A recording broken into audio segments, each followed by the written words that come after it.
வீடு தேடி வரும் ரேஷன் தாயுமானவர் திட்டத்தை முதலமைச்சர் மு.க.ஸ்டாலின் சென்னையில் துவக்கி வைத்தார்.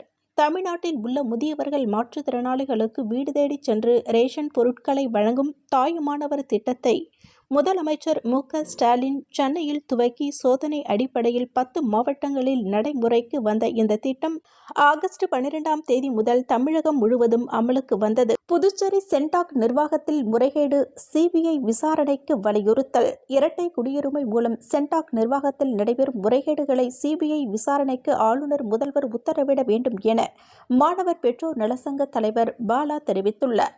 மேலும் இதுகுறித்து அவர் வெளியிட்டுள்ள அறிக்கையில், புதுச்சேரி ஆளுநர், முதல்வர் உட்பட சுகாதாரத்துறை அதிகாரிகளிடம் இரட்டை குடியுரிமை, போலி சான்றிதழ் ஆவணங்கள் மூலம் அரசு இடஒதுக்கீட்டில் மருத்துவ இடங்களுக்கு 2 மாநிலங்களில் விண்ணப்பித்த மாணவர்களின் விவரங்களை உரிய ஆவணங்களோடு புகாராக அளித்துள்ளோம். இதை விசாரித்த சென்டாக் நிர்வாகம் இதன் முடிவை புதுச்சேரி சுகாதாரத்துறை இயக்குநரகம் அலுவலகத்திற்கு கோப்பாக வழங்கினார்.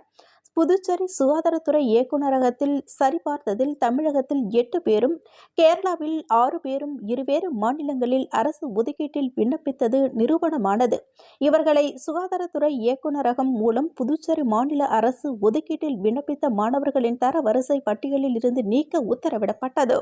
நீக்கிய 14 மாணவர்கள் சென்டாக்கில் சமர்ப்பித்த விண்ணப்பங்கள், நீட் மதிப்பெண், இருப்பிடம், ஜாதி சான்றிதழ்களை தற்போது வரை புதுச்சேரி சென்டாக் நிர்வாகம், சுகாதாரத்துறை சரிபார்க்காதது அச்சத்தை ஏற்படுத்தியுள்ளது.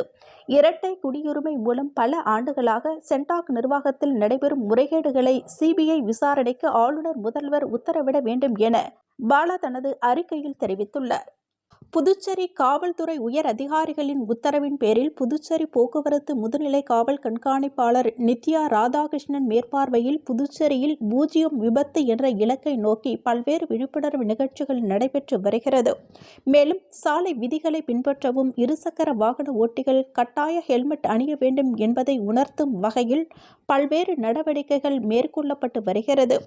அதன் தொடர்ச்சியாக மேற்கு போக்குவரத்து காவல் கண்காணிப்பாளர் மோகன்குமார் மற்றும் வில்லியனூர் போக்குவரத்து காவல்துறை ஆய்வாளர் சண்முகம், உதவி ஆய்வாளர்கள் சந்திரசேகரன், முத்துக்குமரன் ஆகியோர் முன்னிலையில் மங்கலம் பகுதியில் இயங்கி வரும் தனியார் கம்பெனி சார்பில் சாலை விதிகளை பின்பற்றுவதற்கான துண்டு பிரசுரங்கள் வாகன ஓட்டிகளுக்கு வழங்கியும், தலைக்கவசத்தின் முக்கியத்துவத்தை உணர்த்தும் வகையில் இருசக்கர வாகனங்களில் ஸ்டிக்கர்கள் ஒட்டியும் நிகழ்வு நடைபெற்றது.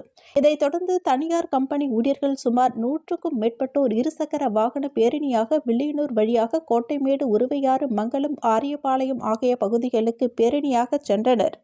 இந்நிகழ்ச்சியின் போது கம்பெனி ஊழியர்கள், போக்குவரத்து காவல்துறையினர்கள் உடன் இருந்தனர்.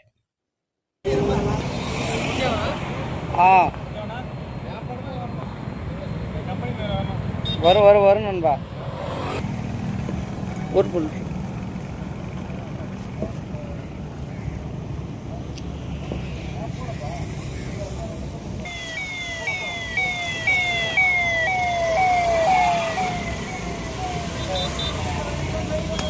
Sir, Muthukumar sir. சார்